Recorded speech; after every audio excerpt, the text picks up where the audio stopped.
సజీవుడైన యేసు క్రీస్తు నామములో మనకందరికీ శుభములు. మనము గత కొన్ని దినములుగా గలతీ పత్రిక నుండి ధ్యానములను చేసుకుంటూ ఉన్నాము.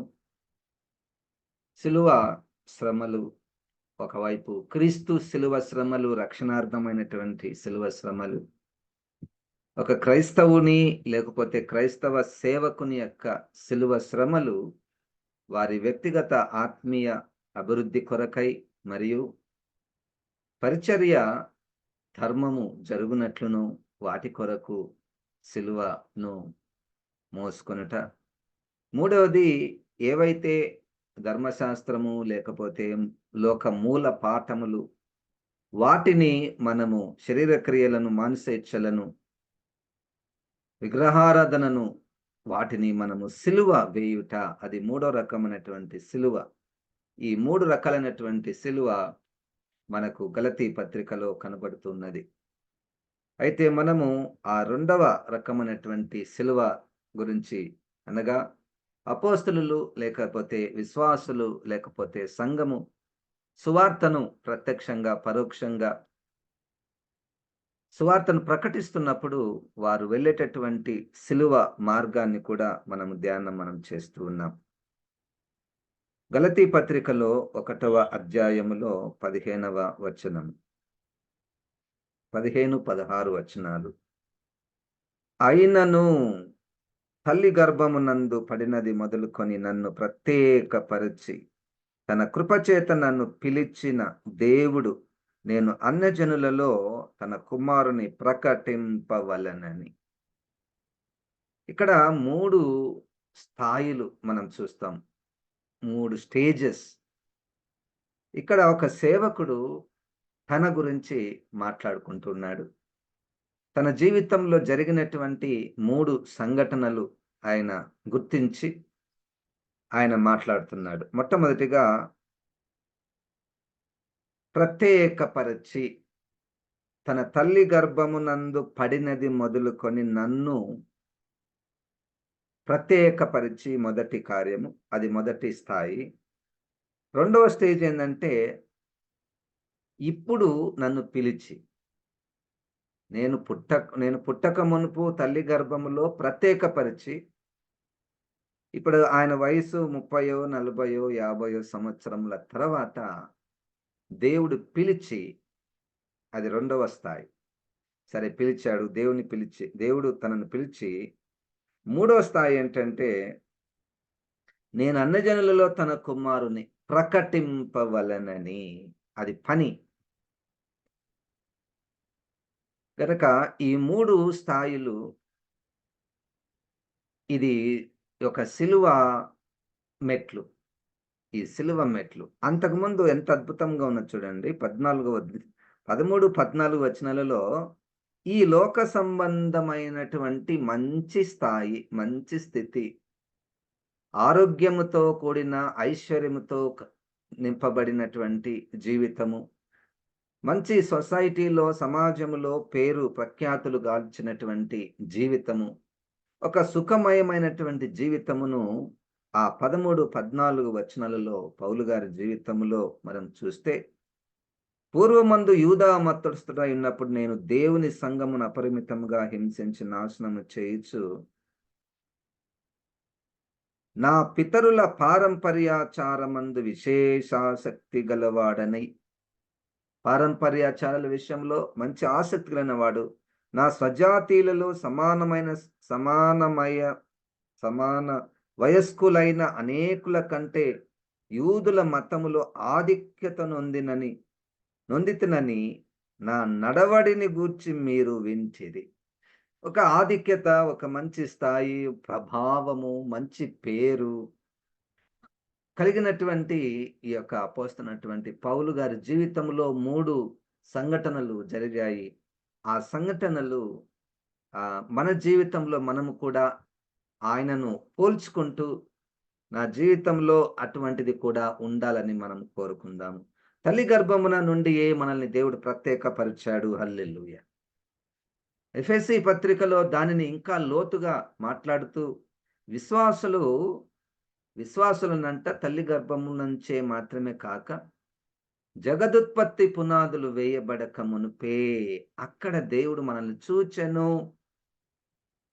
ప్రత్యేకపరచెను. హల్లెలూయా! దేవునికి స్తోత్రం. అది ఆయన యొక్క నిత్య ప్రణాళిక. అటువంటి ప్లాన్ ఏ మనుష్యుడు భూమి మీద, అటువంటి ప్రణాళిక ఏ మనుషునికి సాధ్యము కాదు. అసలు కొన్ని వేల సంవత్సరాల, లక్షల సంవత్సరాల క్రితము పుట్టబోయేటటువంటి వ్యక్తి గురించినటువంటి జ్ఞానము, అది కేవలము దేవాతి దేవునికే ఉన్నది. అట్టి జ్ఞానము సామాన్యులమైనటువంటి, వెర్రివారమైనటువంటి, అయోగ్యులమైనటువంటి మనకు ప్రత్యక్షపరచబడుట, అది మనం ఎంతో ధన్యులము, ఆశీర్వదించబడినటువంటి వారం. అటువంటి ధన్యత, అటువంటి ఆశీర్వాదము ఏ వస్తువులతో మనము పోల్చదగినటువంటిది కాదు. కనుక తల్లి గర్భమునందు పడినది మొదలుకొని నన్ను ప్రత్యేకపరిచి, ఈ ప్రత్యేకపరచుట అనేటువంటి మాట నిజంగానే ఒక ఆశీర్వాదకరం. చాలా మంది ప్రత్యేకపరచు అంటే దాని అర్థం ఏందంటే, ఒక గుంపులో కొంతమందిని ప్రత్యేకంగా ఎన్నుకొనుట. లోకంలో ఎంతమంది ఉన్నారు చెప్పండి? అంతమందిలో మనము ఆయన ద్వారా ప్రత్యేకపరచబడుట. దేవునికి స్తోత్రం. ఆ కార్యము నీలో, నాలో జరిగిన దాన్ని బట్టి ఇప్పుడు మరియు అనేక సందర్భాలలో క్రీస్తు పేరట మనము కూడుకొని ఆయనను ఆరాధించుట, ఆయనను సేవించుట, అది ఎందుకు ఆ విధంగా జరుగుతుంది అంటే, దేవుడు మనల్ని ఎప్పుడో ఆయన ప్రత్యేకపరుచుకున్నాడు. దేవునికి స్తోత్రం. ప్రత్యేకపరుచుకున్న తర్వాత మనం వెంటనే పుట్టిన పుట్టుకతోనే దేవుడు నన్ను పిలిచాడు, ప్రత్యేకపరిచాడు, ఇంగ నేను దేవుని కొరకే సేవ చేయాలి, లేతే ఆయన్ని ఆరాధించాలన్నటువంటిది మనలో జరగలేదు. అది మన తప్పు కూడా కాదు. ఆయన ప్రణాళిక ఒకటుంటది. ఒక్కొక్కరి జీవితంలో ఒక్కొక్క ప్రణాళిక, పిలిచినటువంటి సందర్భము. హల్లెలూయా! నాకు 28 సంవత్సరాలున్నప్పుడు దేవుడు నన్ను పిలిచాడు. అంటే నన్ను నాకు తన్ను తాను ప్రత్యక్షపరుచుకున్నాడు. దేవునికి స్తోత్రం. హల్లెలూయా! నన్ను ఆయన రక్షించాడు. దేవునికి స్తోత్రం.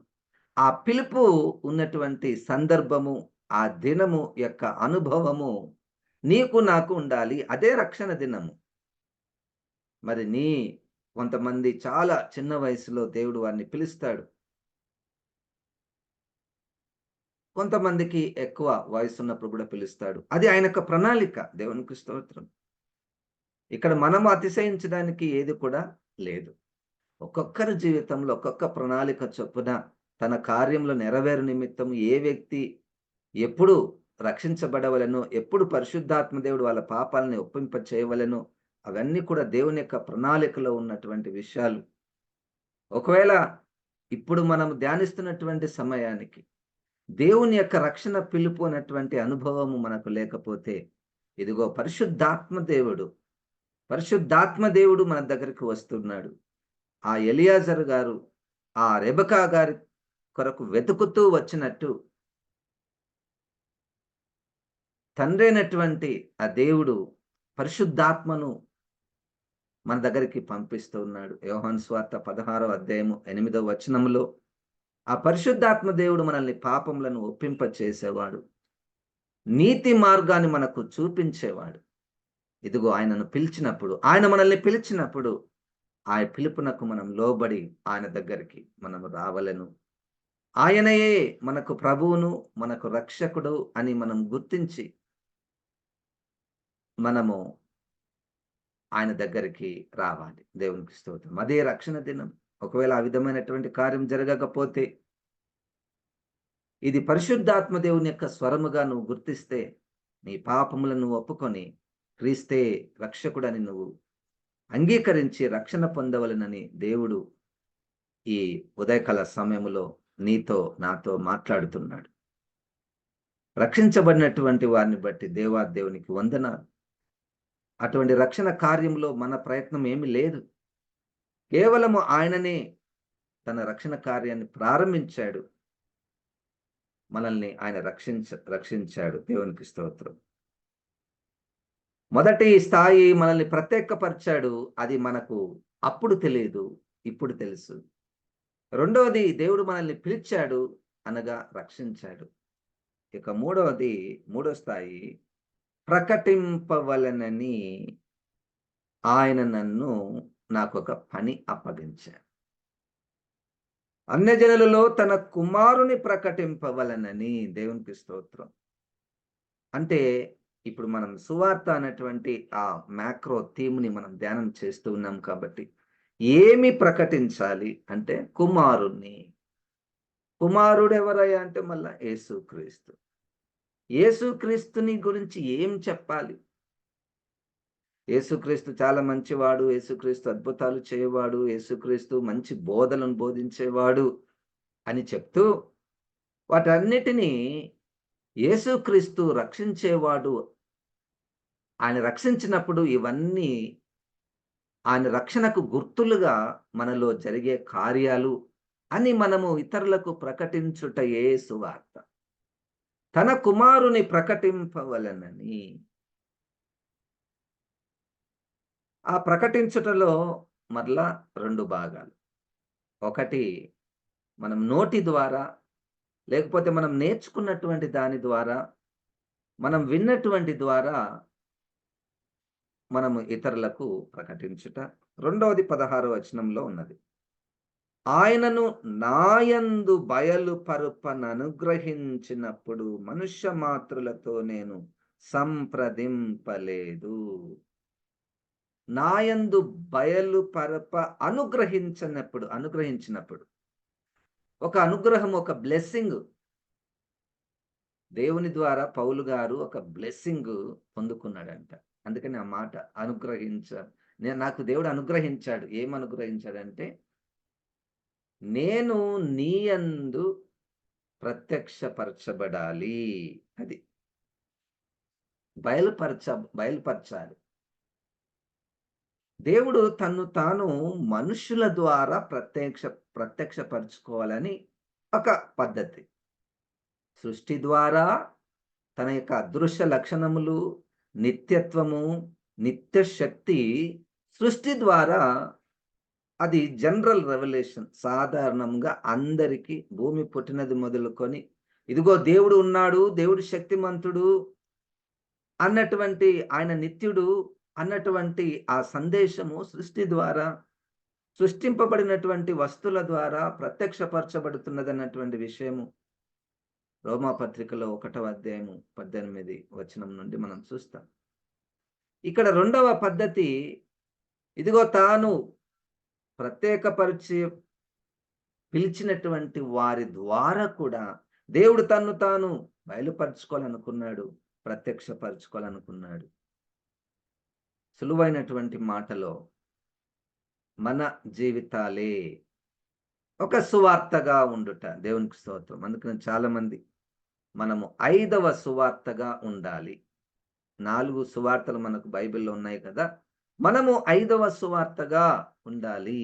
మన జీవితమే, మన జీవితంలో ఉన్నటువంటి మన ప్రవర్తనయే అది ఒక సువార్తగా ఉండాలన్నటువంటిది పరిశుద్ధాత్మ దేవుడు మన నుంచి కోరుకుంటున్నటువంటి విషయము. అందుకనే మనము బైబిల్‌లోను, క్రైస్తవ చరిత్రలోను ఈ మనుషుల ద్వారా, అనగా క్రీస్తు బిడ్డల ద్వారా, క్రీస్తు సేవకుల ద్వారా వాళ్ళు క్రీస్తును కలిగి జీవించినప్పుడు వాళ్ళలో మనము దేవుని యొక్క ప్రేమ అనేకమైనటువంటివి వాళ్ళలో మనం చూసి మనం ఇంకా దేవునికి దగ్గరగా వస్తాం. నా జీవితంలో నేను అటువంటి వారిని చూచి నేను దేవునికి దగ్గరగా రావడానికి వీళ్ళు కారణమయ్యారు. స్త్రీలు, పురుషులు, యవ్వనస్తులు, చిన్న పిల్లలు వారి జీవితాలను పరిశీలించినప్పుడు అబ్బా! వాళ్ళ జీవితంలో నిజంగా యేసయ్యనే ఉన్నాడు కదా! వాళ్ళు యేసును ధరించుకొని ఉన్నారు. వారు యేసుని తమ హృదయాలలో ప్రతిష్ఠించుకొని ఉన్నారు. దేవునికి స్తోత్రం. హల్లెలూయా!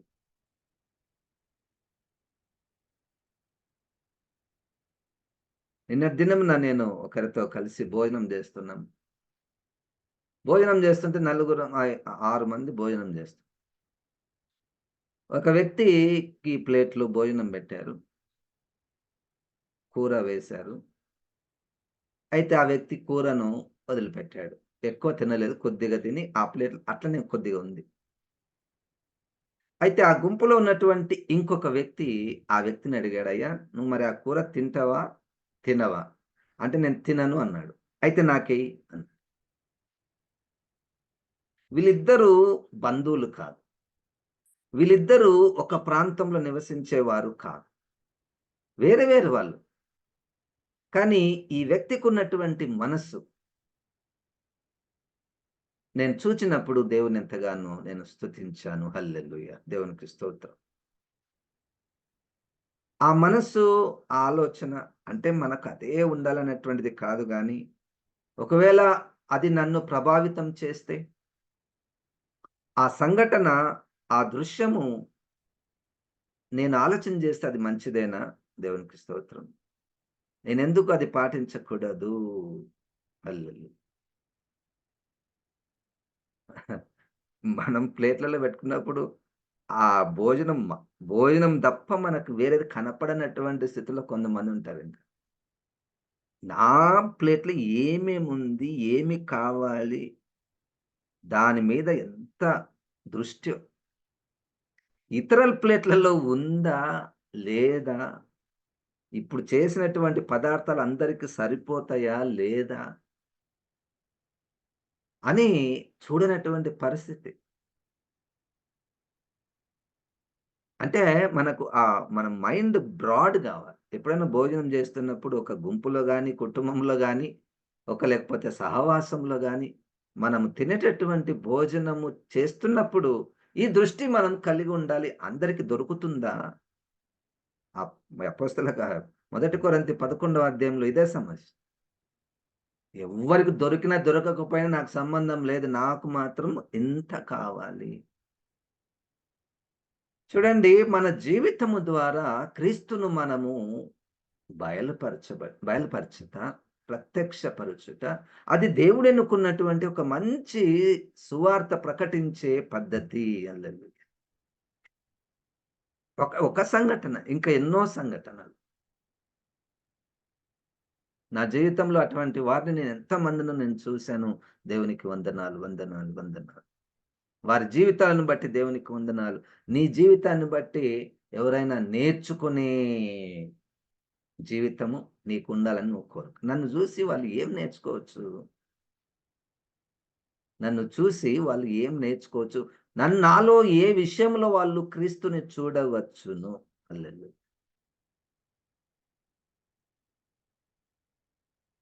వారికి కలిగినదంతా కూడా నే మనకు పెట్టడానికి ఇష్టపడేటటువంటి వారు. దేవునికి స్తోత్రం. క్రీస్తును కలిగినటువంటి వారు. నేను రక్షణ పొందిన తరువాత క్రీస్తులోనే కొనసాగుటానికి కారణము నా సంఘ విశ్వాసుల యొక్క ప్రేమ. స్త్రీలు, పురుషులు, యవ్వనస్తులు. అది ఎటువంటి ప్రేమ అంటే, ఆ 16వ అధ్యాయంలో అపోస్తల కార్యంలో లుది అనేటువంటి స్త్రీ ఈ సేవకులను తన ఇంటికి తీసుకొని పోవడానికి బలవంతము అన్నటువంటి పదం వాడారు. బలవంతము ప్రేమ. చేతులు బట్టి నా చేతులు బట్టి గుంజుకొని పోయి దేవుని ప్రేమను చూపించినటువంటి సంఘటనలు నా జీవితంలో ఉన్నాయి. దాన్ని బట్టి దేవునికి వందనాలు. వారిలో నేను క్రీస్తును చూశాను. వారిలోనే క్రీస్తును చూడాలన్నటువంటి ప్రణాళిక పద్ధతి యేసయ్య అనేక సంవత్సరాల క్రిందటనే ఆ విధంగా పెట్టాడు. ఇదిగో నోటితో సువార్త ప్రకటించుట చాలా సులువు. అది కూడా కష్టమే. కానీ ఈ జీవితంతో చూపిస్తే ఇంకా ప్రభావం దాని యొక్క ప్రభావం ఎక్కువగా ఉంటుంది. దేవునికి స్తోత్రం. దాని యొక్క ప్రభావము ఎక్కువగా ఉంటుంది. పరిశుద్ధాత్మ దేవుడు నీకు సహాయం చేస్తాడు. ఏ విషయములో నీ చుట్టూ ఉన్నటువంటి క్రైస్తవేతరులు గాని, క్రైస్తవులు గాని, సేవకులు గాని నీలో క్రీస్తును చూడగలుగుతారు. ఇదిగో ఇక్కడ మనము మంచివాళ్ళు, చాలా గొప్పవారు అన్నటువంటి స్థాయిని దాటి ఈయనలో క్రీస్తు ఉన్నాడు అన్నటువంటిది. అంటే మరలా ఇది వేషం వేసుకునేటటువంటిది కాదు. అబ్బా! క్రీస్తులాగా కనపడాలంటే నేను ఏ విధమైనటువంటి వేషం వేసుకోవాలి అన్నటువంటిది కాదు. అది పరిశుద్ధాత్మ దేవుడి ద్వారా మనం అతిశయించకుండా మన ప్రవర్తనలో, మన చూపులో, మన మాటలో, మన క్రియలలో, మనం చూసే దృష్టిలో, ఈవెన్ మనం కూర్చునే విషయంలో కూడా ఆ 10వ అధ్యాయం మొదటి రాజుల గ్రంథం అనుకుంటా. ఈ షీబా దేశపు రాణి దేవుడు సొలొమోను గారికి ఇచ్చినటువంటి జ్ఞానమును ఆమె ఎక్కడ చూసింది తెలుసా? అనేక విషయాలతో పాటు వాళ్ళు భోజనము చేసే బల్లలలో సొలొమోను గారి యొక్క సేవకులు వేసుకున్నటువంటి బట్టలలో దేవుని జ్ఞానం చూసిందామె. హల్లెలూయా!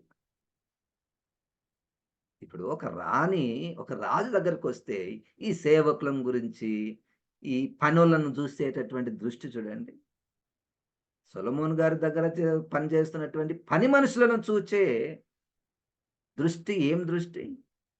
అంటే దేవుని జ్ఞానము ఆ పని మనుషులలో ప్రత్యక్షపరచబడుతుంది. దేవుని జ్ఞానము ఆ పని మనుషులు వేసుకున్నటువంటి బట్టలలో కనబడుతుంది. వాళ్ళ భోజనపు బల్లలలో కనపడుతుంది. హల్లెలూయా! అందుకనే మన చూపు చిన్న చిన్న వాటిలో కూడా దేవుని యొక్క జ్ఞానము, దేవుని యొక్క శక్తి ఉన్నది. దాన్ని మనం చూచే కనులు మనకు కావాలి. వాటిలో క్రీస్తు ఉన్నాడు. దేవునికి స్తోత్రం. ప్రతి మనిషిలో, ప్రతి క్రైస్తవుడు, క్రైస్తవురాలిలో ఒక క్రీస్తును ఉన్నాడు. మనం ఎప్పుడు ఆమెలో ఉన్నాడు, ఆయనలో ఉన్నాడు అనేదానికంటే, నాలో కూడా ఉన్నాడన్నటువంటి విషయము మనం కోరుకోవాలి. అది సువార్త. అది సువార్త. ఇక దాన్ని ఎట్లా నేను కనపరుచుకోవాలనేటువంటి ఆలోచన కాదు గానీ, కోరుకుందాం మనం. మనం కోరుకుందాం నేను క్రీస్తు వలె ఉండాలి. యేసులాగా జీవించాలని మనం కోరుకుందాం అంతే. యేసులాగా జీవించాలని మనం కోరుకొని ప్రార్థన చేస్తుందాం. చనిపోయేలోపు ప్రభా నేను నా జీవితం ద్వారా నిన్ను ప్రకటించాలి అన్నటువంటి కోరిక, ప్రార్థన, తీర్మానము అయితే ప్రభువు మహిమపరచబడతాడు. సువార్త ప్రకటించబడుతుంది. మన జీవితాలు ఆశీర్వాదకరంగా ఉంటాయి. అట్టి కృప, అట్టి సహాయము ప్రభువు మనకు దయచేయునుగాక. ప్రార్థన. ఆత్మ తండ్రి నీకు వందనాలు. ఈ అమూల్యమైన జీవం కలిగినటువంటి మాటలను బట్టి నీకు వందనాలు. వీటిని దీవించుము ప్రభా. నిజముగా నాయనా మమ్మల్ని నాయన నువ్వెప్పుడో చూసావు, ప్రత్యేకపరిచావు.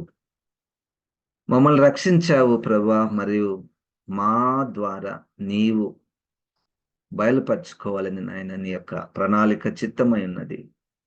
మేము ఆ విధమైనటువంటి జీవితాన్ని కలిగి ఉండుటకు సహాయం చేయమని యేసు నామమున ప్రార్థిస్తున్నాము తండ్రి. ఆమేన్. ఇప్పుడు మన పరమ తండ్రి అయిన దేవుని యొక్క ప్రేమయు, ప్రభువైన యేసుక్రీస్తు యొక్క కృపయు, పరిశుద్ధాత్మ దేవుని యొక్క సహవాసం మనకందరికి సదాకాలము తోడై ఉండును గాక. ఆమేన్. ఆమేన్. దేవుడు మనల్ని దీవించును గాక.